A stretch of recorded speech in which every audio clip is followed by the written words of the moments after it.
and total marbles are 100. So 75 is 100 is the probability if the red marble is coming from bag B1. If the selected bag is B1. If it is not B1 or it is B2, then it is like in B bag 2 it is 60 red and then 60 by 100.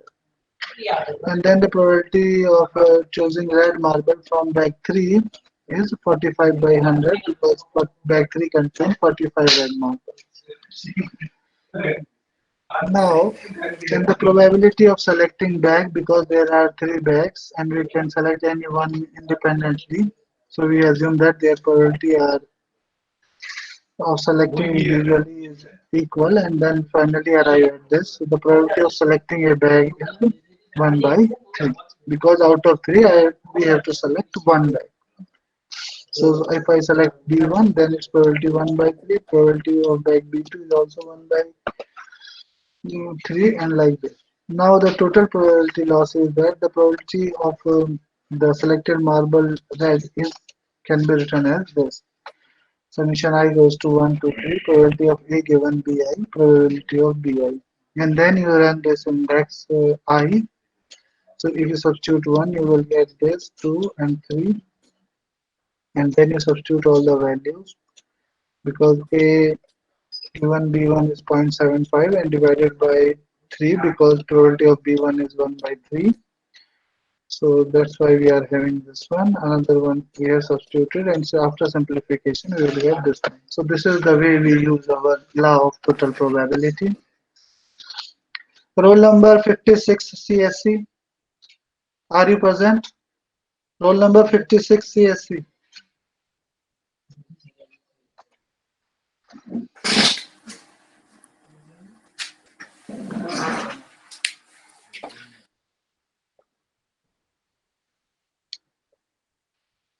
Now we have another theorem is known as Bayes theorem. So in this, let S be a sample space and let B1, B2, Bn are the partition of the sample space S. And again, we are assuming that they are mutually exclusive, that is Bi intersection Bj is empty if I is not equal to j, and B1 union B2 union B3 Bn is equal to the sample space S. So because it's a partition, obviously this union is S. And then we have one event A, and with the probability of A is not equal to 0, then the probability of selecting this bag, or you can say B1, when we know that this A is already happened, is given by this formula. Probability of A given Bi into probability of Bi divided by this summation, the index j from 1 to n, probability of A given Bj, probability of Bj. And if you see, it's actually probability of A in the this law of total probability. So in the bottom of this Bayes law, we actually writing the expansion of law of total probability by changing the index by from I to j. So this we have to prove. So we will say the proof of this one. We know that probability of Bi given A is actually from the definition of conditional probability, probability of Bi intersection A divided by probability of A, and then it can be written as again this one is another conditional probability definition. Like if I want to know what is probability of A given Bi, again from the definition of conditional probability, A intersection Bi divided by probability of Bi. So from here I can calculate probability of A intersection Bi is equals to probability of A given Bi into probability of Bi. And in from the left part like this, probability of Bi given A is equal to this one. And then from here, Bi intersection A divided by probability of roll number 60. Are you present here? Roll number 56 and 60. Both are absent for today.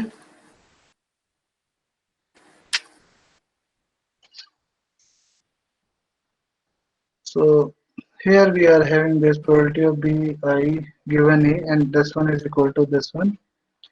And then from this I can write like this. And then bi intersection a is equal to this one, probability of pa given bi. From where we are writing this one is writing from, we are writing from here, because a intersection bi or bi intersection a, we have the same thing. So we can replace this here by this thing. So we are getting this one, and in the bottom we know the law of total probability is this one, and then we substitute the value this in the bottom and we will get the result. So probability of bi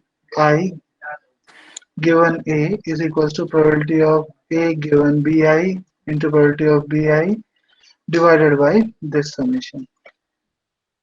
So here, if if someone asks you to prove the Bayes theorem or state or prove Bayes theorem, so in that theorem you have to provide the proof of this theorem also. That is law of total probability. So here you have to complete the proof of the law of total probability, and then you use this value and substitute here, and then you will get the result. So this is probability of B I given A is equals to probability of A given Bi into probability of Bi, and this one is divided by this thing. Okay, something is actually need to be correct here.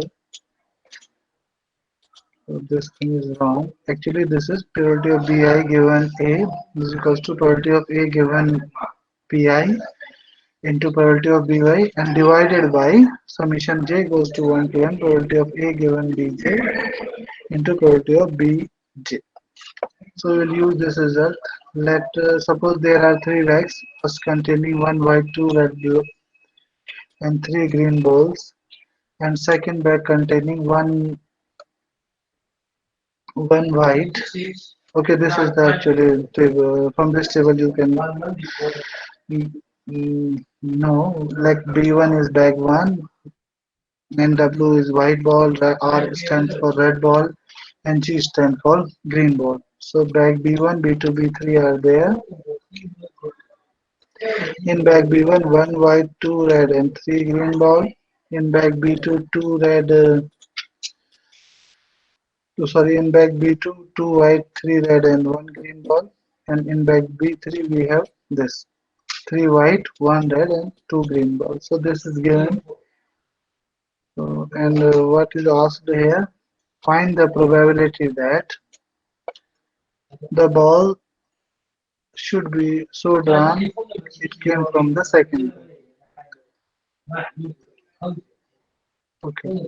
So if this is the bag information, then two balls are drawn from a chosen bag at random. So this is the experiment. Like two balls are drawn from a bag chosen at random, and these are found to be one white and one red. So this is the information we have. Two balls are drawn from a bag, that one is chosen at random, and the balls are terms one is white and one is red.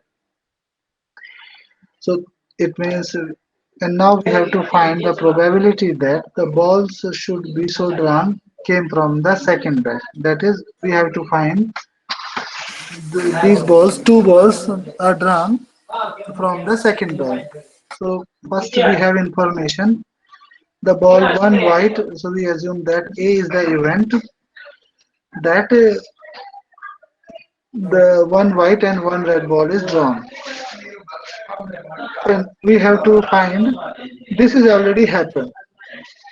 A one white and one red ball is the output of the experiment, and I want to know which from which bag it is coming. So here we are asking the probability that if the balls drawn at random such that one is white, one is red. So what is the probability that they are coming from the second bag? So this is already happened and we are calculating the probability. The bag should be bag 2.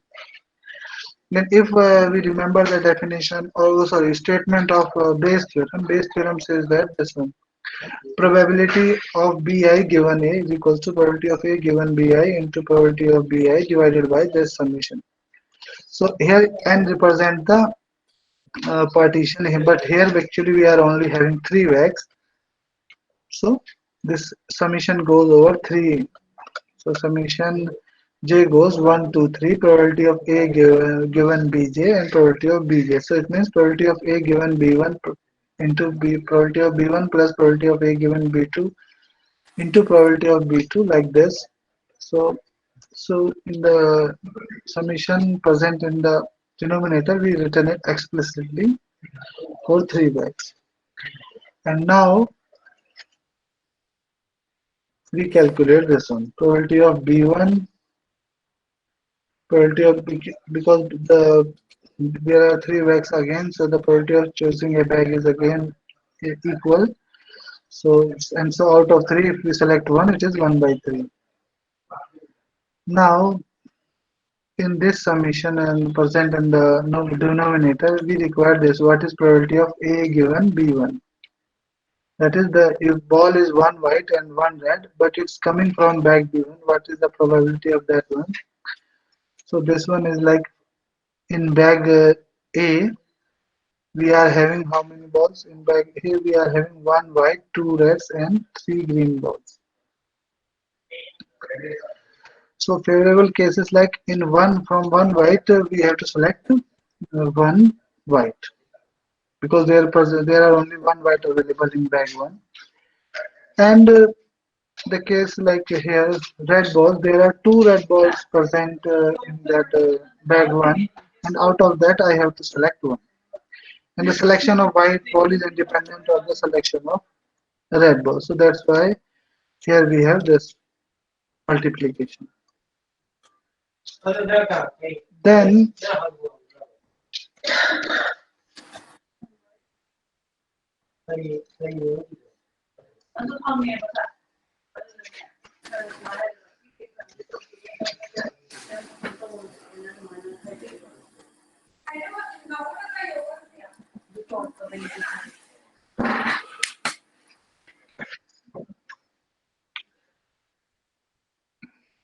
okay. Then we have to find the total number of possibilities of selecting the two balls from the bag one. In bag one, there are six balls present, and we have to select two. So this can be chosen as in six C2 ways. So these are the total number of ways selecting two balls from the bag one, and these are the possible. These are the favorable number of cases selecting one white and one red ball from bag one. And then because 1C1 is 1 and 2C1 again 2 and 6C2 you know that it is combination. So 6C1 2 is equal to 6 factorial upon 2 factorial. So here something wrong is there. Although 2 factorial is equals to 2, so it can be we can assume it correct. But when we are writing, we have to write like that. It's a 2 factorial and then into 4 factorial, and after simplification you are having this one 2 by 15. Again one white and one red ball we have to draw, and we know that if we know that it is coming from bag 2. So in bag 2 we have information like there are two white and three red ball. So what we do, like out of two white we have to select one white. This is 2C1 ways, and the selection of white ball is independent of the selection of red balls, and out of three red balls I have to select one red ball, so 3C1, and since the chosen selecting one white ball is independent of the selecting of one red ball, so these two things will become 2C1 into 3C1 total number of favorable ways for selecting one white and one red ball.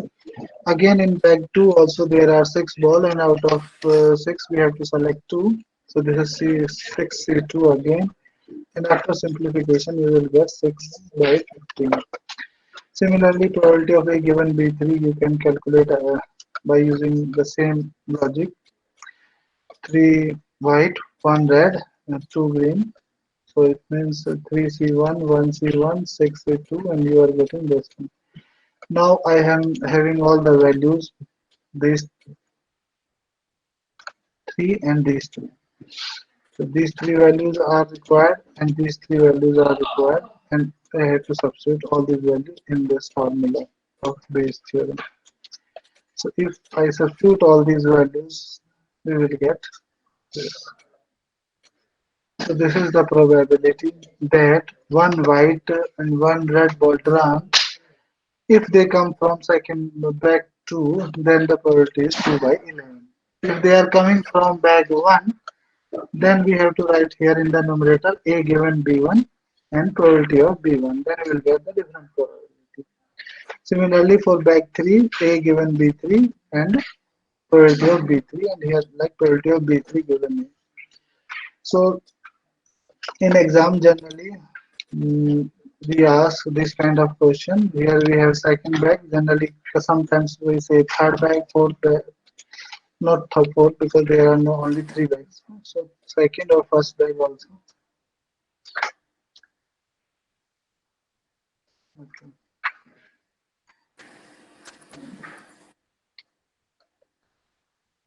Then we have this one is already discussed, and this is an assignment to complete all this for proof. When I give you a link, you have to submit the proof of all these.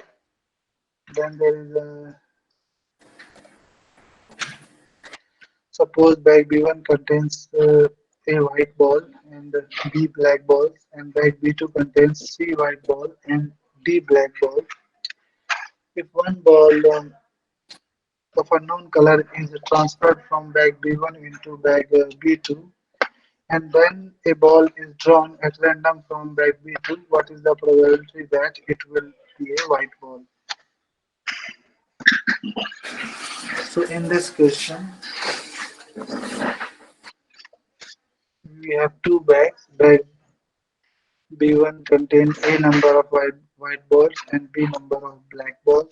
Bag B2 contains C white balls and D black balls. If one ball of unknown color is transferred, okay, one ball transferred,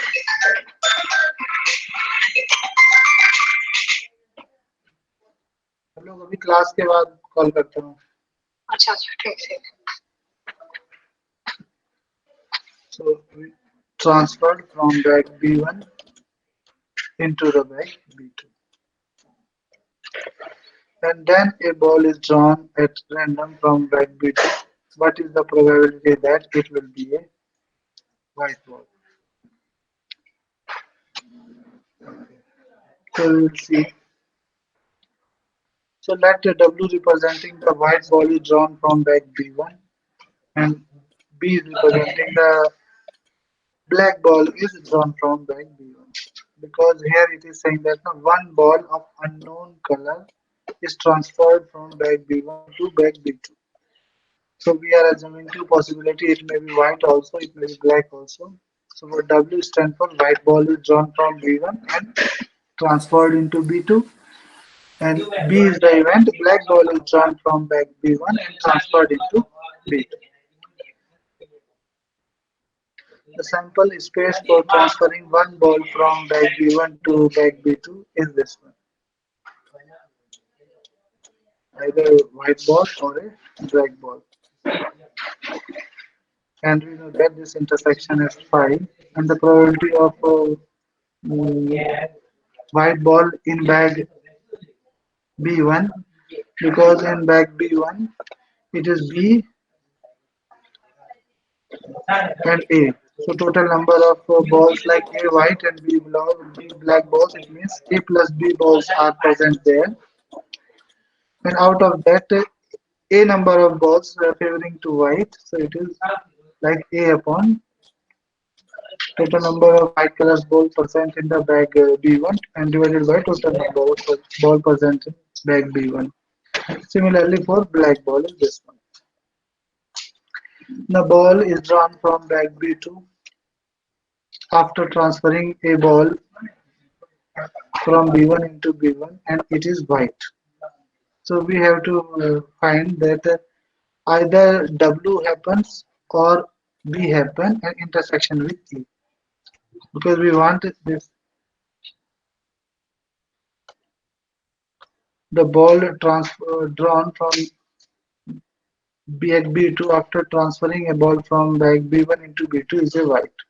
So we want to calculate it will be a white ball and we know that we don't know that whether it the transferred ball is white or black, so we have this or combination and then you use this intersection is distributed over union, you will get this again since white and W are disjoint, so A intersection W is a subset of W and A intersection B is a subset of B. So it means if larger sets are disjoint, so their subsets are also disjoint. And being disjoint, you can apply your law of total probability. And after applying your law of total probability, you will get this. Not law of total probability, but axiom 3. If you are having union of two disjoint events, then their probability is actually sum of their probability. And then here you have used this one, what we call your conditional probability, like probability of A given W is equal to this one, PW into A intersection W, and then from this can be written as equal to this one, and this can be written as equal to this one by using your conditional probability statement. Now probability of drawing a white ball, and when we already know that the ball transferred is also white. So if you see the bag, this B2 bag. In bag B2 we are having C white and D black balls. So earlier in bag B2 there are only C plus D number of total balls available. But when this transferred is happened, this thing happened, it means one ball is increased. And we are assuming that that one is white, first case. It means the number of white balls are also increased by 1 and the total number of balls like C plus D plus 1. So we are getting this one C plus 1 because we are assuming that the transferred ball is white. So total number of white balls available now in bag B2 is C plus 1 divided by C plus D plus 1.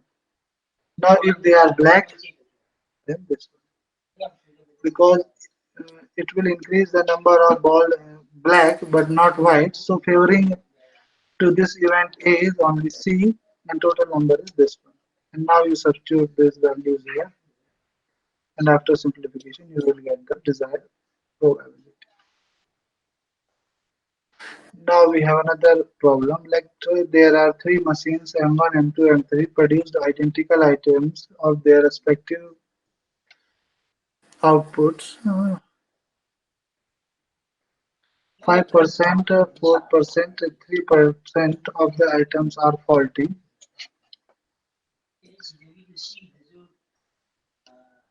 So there are three machines producing same kind of items. Three machines have produced identical items of their.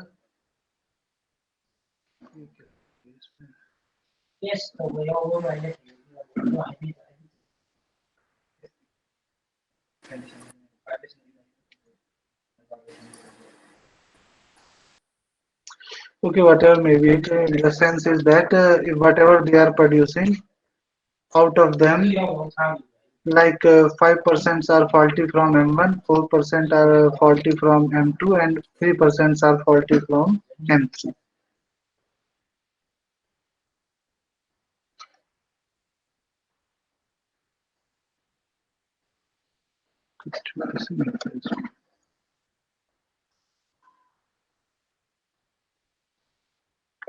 And on a certain day, M1 produced 20% of the total production.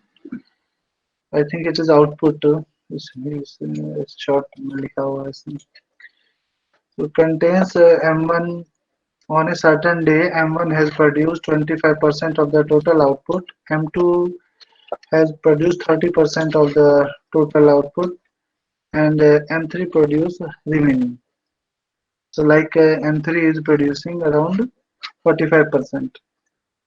So an item is selected at random and is found to be faulty. What are the chances that it was produced by the machine M3?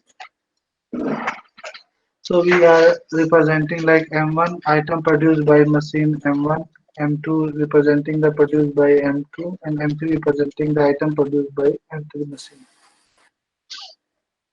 So probability that this, because 25% of this production is shared by M1, so 25 by 100, and 35% of the production is shared by this M2, and the remaining 45% is shared by M3.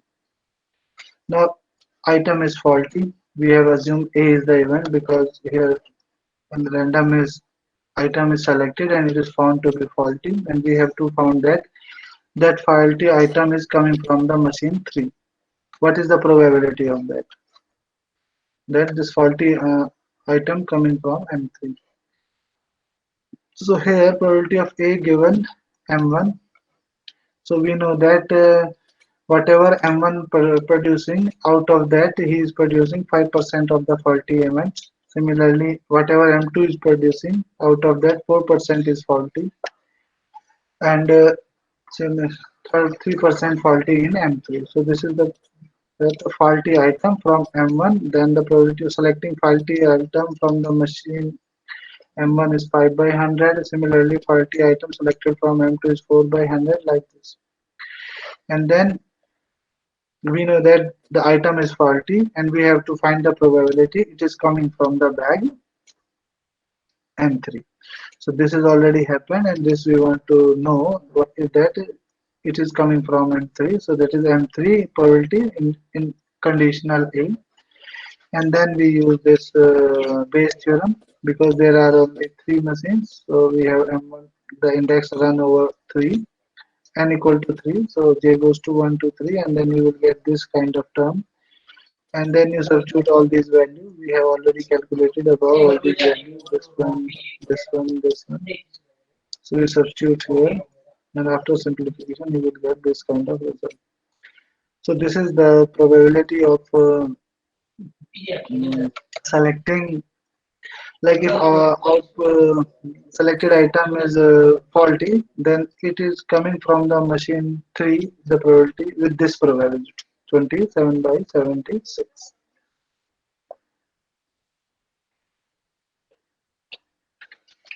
Okay. Now we come to the concept of random variable.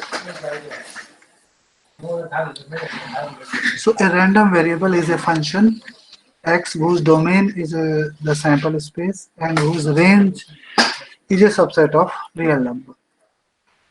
That is random number assign a real number, and that we call xs. Here is this one actually capital S is written, but it is actually small s. So it assign a random number xx that uh, assign a real number xs to every outcome s from the experiment. And this is the notation, and this thing is new to you. Like here this is x inverse minus infinity to x. That is because here x is a function whose domain is a sample space and whose range is a subset of real number. So if I take inverse image, then maybe I get a subset of sample space because x is a function from.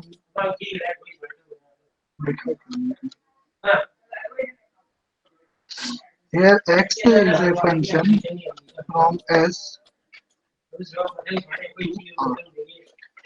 So if I know that this is an interval on the real line minus infinity to x, because in R every yeah, so such kind of intervals belong being a subset of this set of a real number. So the inverse image of any subset of real number will actually this belongs to this subset as.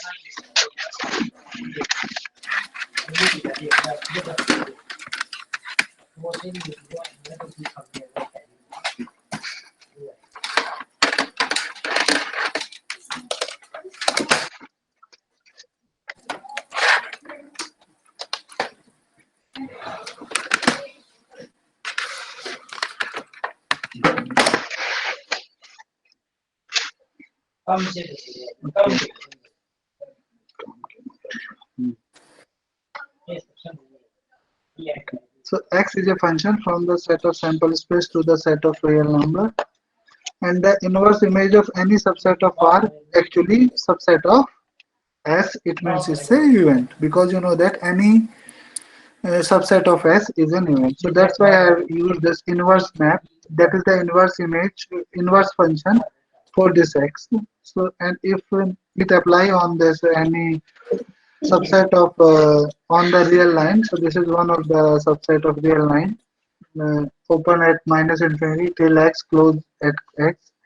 And here we are talking about all the sample points. S belongs to the sample space capital S.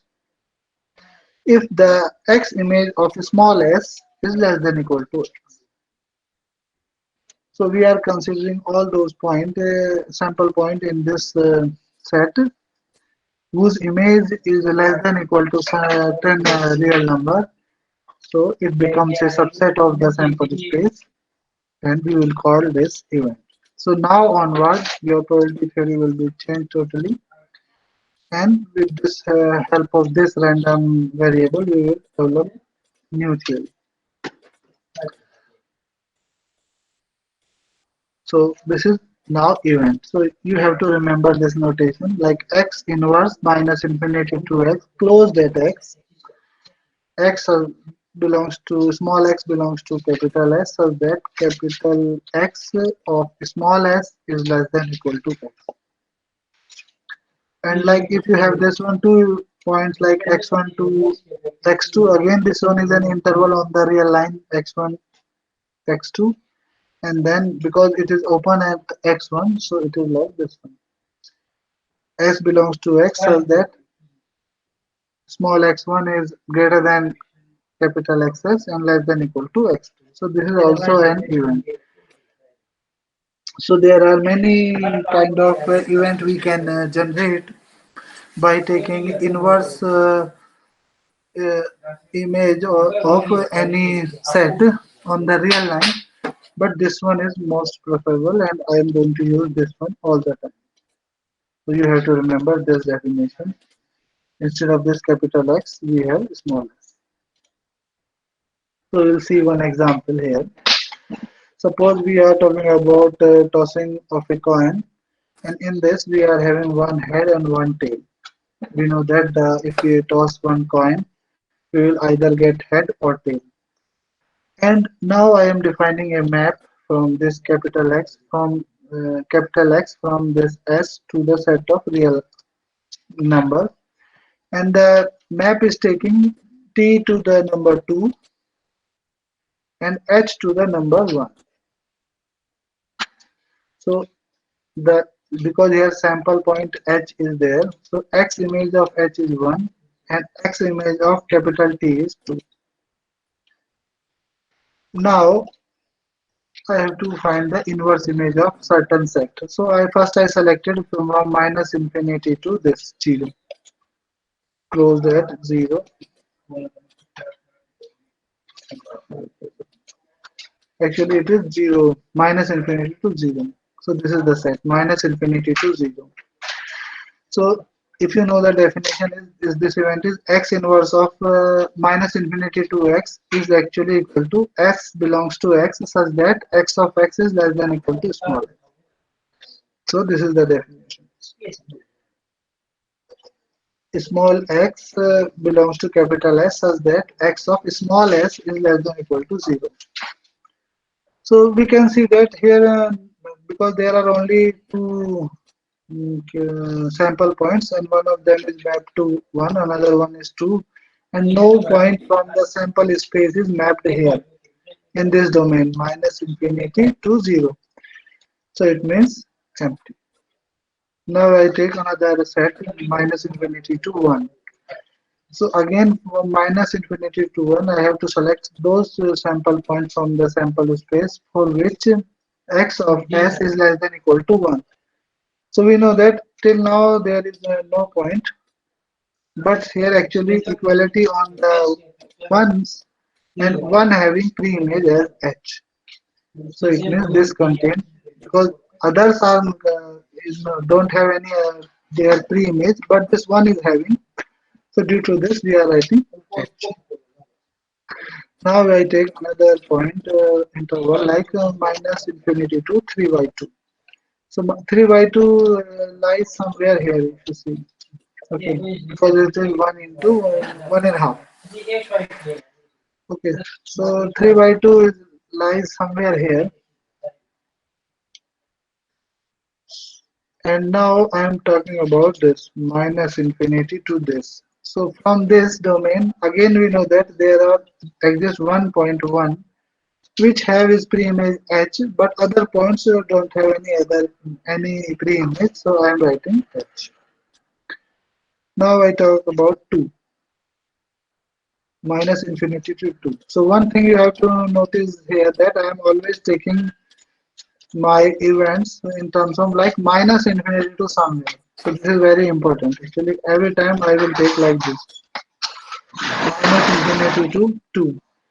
So minus infinity to 2 again because in minus infinity to 2, so 2 is also included here and 1 is also included here. So one having pre-image H and two having pre-image T. So this is this one. Now if I take my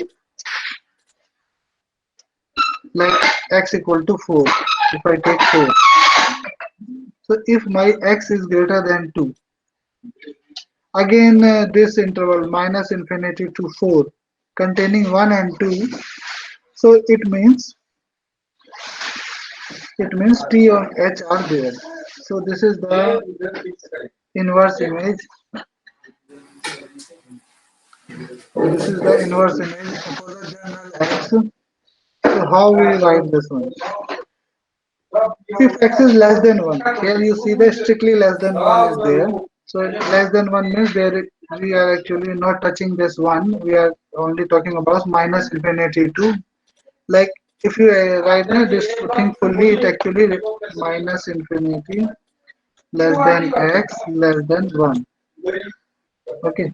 So if I am saying no, x less than 1, it means I am saying this one minus infinity to x less than 1. So for this kind of x, it is always empty.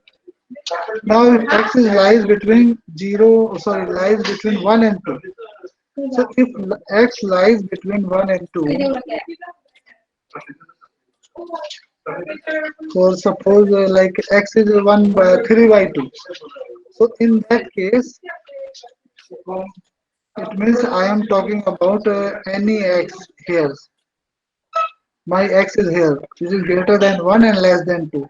And when I take the interval minus infinity to this x, it definitely contain this one. And 1 having pre-image h. So that's why we are having h. Now if my x is greater than 2, suppose my x is this one. This is my x. And now this x is greater than 2. So again, because I am talking about this set, minus infinity, inverse image of this set, minus infinity to x. So minus infinity to x like this one. And this contains this also and this also. And they are having inverse images like t and h. So we are having t and h or h and t. So this is the way and you can say that phi is an empty event, h is again an event, and ht is an again an event. And they all are subset of the sample space S. So this is the way we define our random variable. So here, because this sample space is countable, because it's a finite containing only two events, so such kind of random variable is known as continuous random variable. If we are having sample space having infinite, uncountably infinite uh, sample points, then we have continuous kind of random variable. So you'll see, but the main definition of random variable is this: it is a function from the sample space to a subset of real number, and events are like this one. Again, we have this. Let two coins are tossed simultaneously and define a random variable xs, and xs is the number of head in S. Okay. So if you know that if two coins are tossed simultaneously, then sample space contain these four: TT, HT, TH, or HH. And now I'm defining my random variable x. Random variable x from the sample space S to this real number, and the definition of random variable I have provided here. Mm, Actually, this S is small s, sample point. Okay. Whenever this x of s is there, now this x is always an event, small s. Okay. So number of the heads present in the output is small s. So output, if the output is TT, because there are any one of the four output is there. So if TT, it means 0. HT, it means 1. Or if output is TH, it is again 1. And if output is HH, we are having 2. So this is our mm, random variable. This is the way we defined. And we have mapped this HH to 2 and these two TH and TH to these two to 1 and this T to 0. So these are the three values are taken by the random variable 2, 1, 0. Okay, and this minus 1 is not taken by anyone. So we will see the event what is minus infinity to minus 1, and we are taking inverse image of this. So it means I have to take all the points minus infinity to minus 1 and taking the inverse image. But there is no point, no sample point is assigned in this domain minus 1 to minus infinity to minus 1. It means we are having null event. Now if I take minus infinity to 2, so minus infinity to 2, it means this is my interval. And in this 0 is present, 1 is present, and 2 is also present. And 0 is having TT pre-image, 1 is having TH and HT as a pre-image, and 2 is having HS as a pre-image. So it means this one is containing this whole sample space. And similarly, we can define for others also. Let's see what else is there.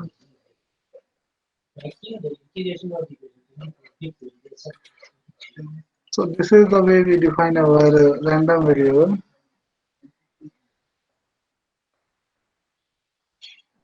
Okay.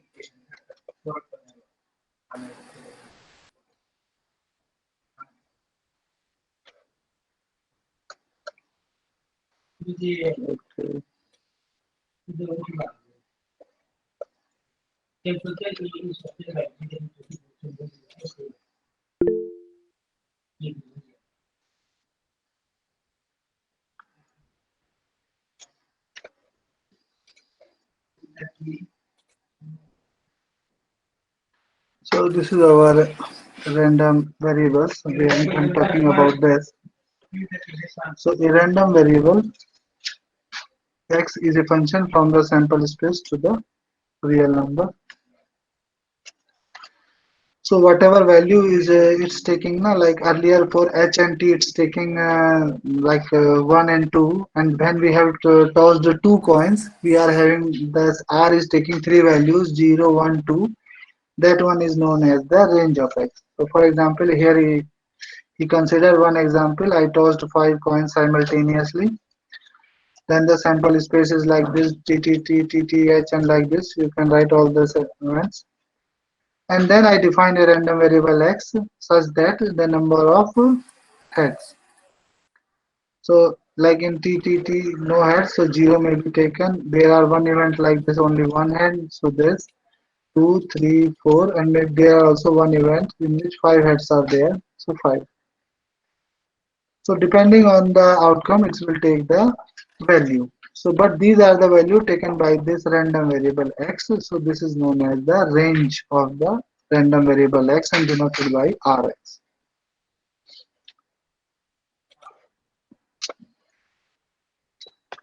So there are some examples. I toss 100 a coin 100 times.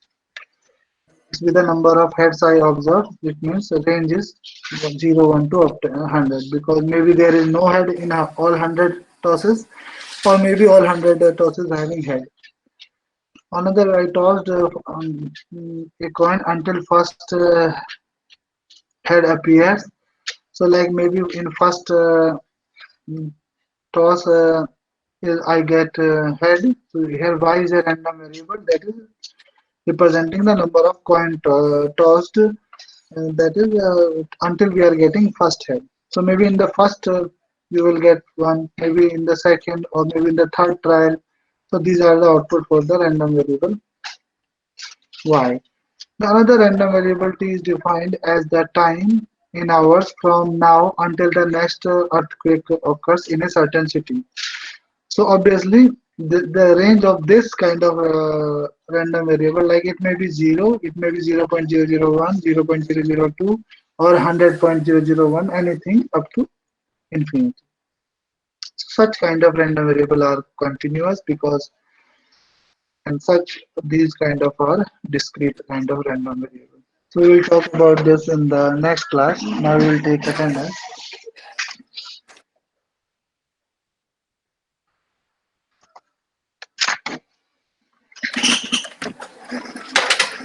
Great.